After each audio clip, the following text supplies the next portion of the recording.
Alright, so more excellent news is making its way to Baldur's Gate. A brand new update number 2 is just around the corner and it's packed with a ton of goodies. We have a brand new epilogue for a very important character, some very important changes coming up, as well as talks about the future of the game. We're gonna jump right in with all the details, and as always, a thumbs up would be greatly appreciated. So starting things off with the community update, Larian posted a few hours ago. They went over some of the details regarding patch number 2, but also addressed one major concern right now, which is the supposed cut content from Act 3, which would have provided closure to many of the side stories we had with many of the characters, especially with Karlach.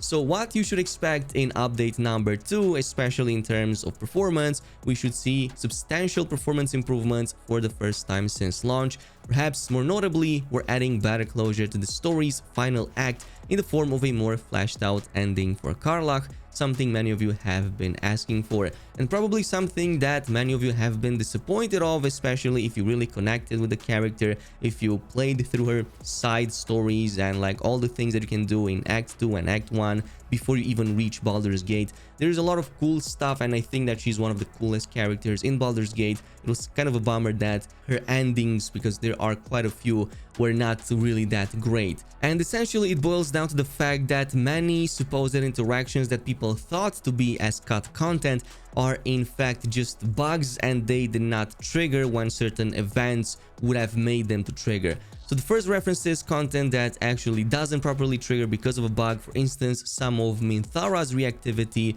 We've located what's causing that and we are working on it. Expect a fix for this soon.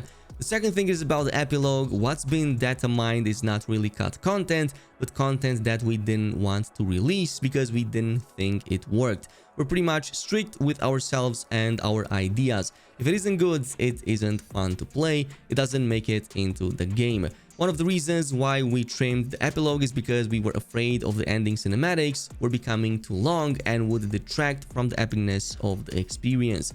But clearly not everyone agrees with us, so we're going to do something about it. And this is supposedly regarding some of the positive endings for Karlach and the conclusion to her side story, which honestly I'm up for 100%. I cannot wait to see what's going to happen once we reach those points. However, I do wonder how that's going to affect our existing saves. But we've started expanding the epilogue, and you'll see the first results of that in patch number 2 with the addition of a new optional ending with Karlach.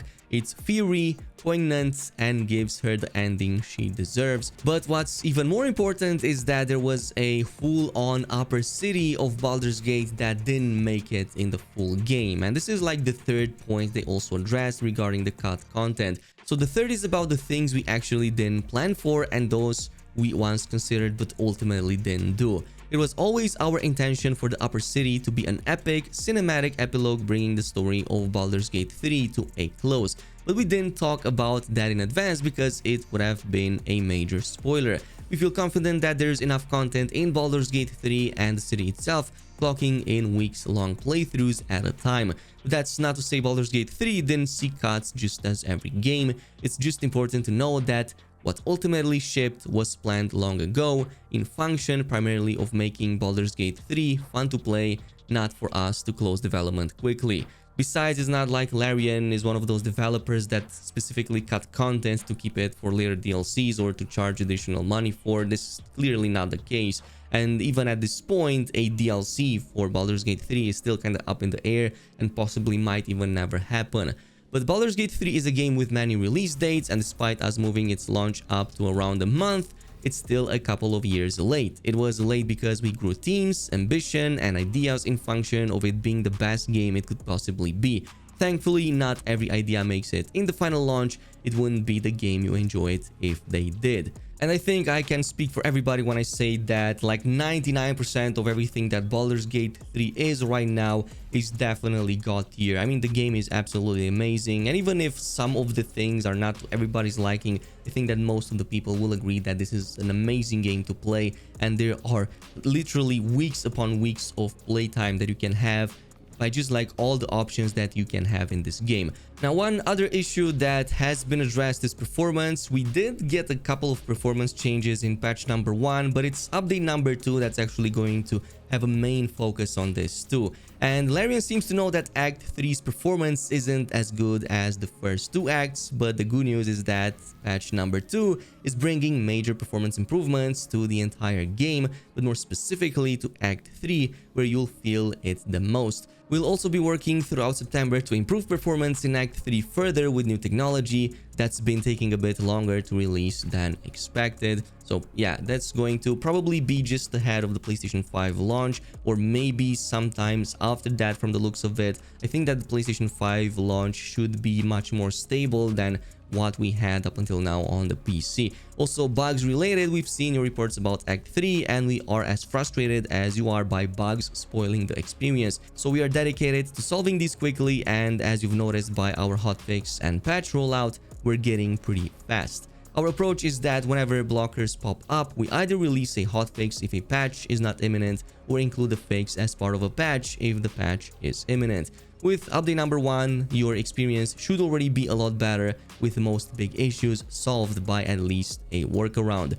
Plus, patch number 2 looks to further eliminate some of the more major issues, including those found in Act 3.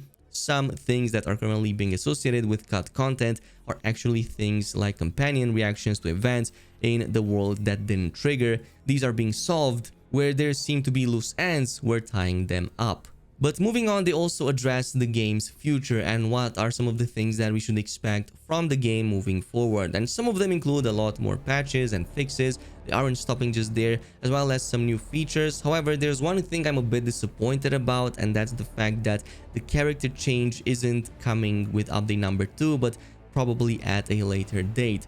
So the first thing they'll focus on is monitoring any incoming bugs and making patches as fast as they can for them. Second of all, they'll start making improvements based on the feedback we're giving them. Baldur's Gate 3 means so much to a great deal of you, and in turn that means the world to us. We love the game and we're not done with it yet. We welcome your feedback, your threads, and also your words of encouragement. So if you have anything that you want to see in the game in the future, totally leave some feedback for that.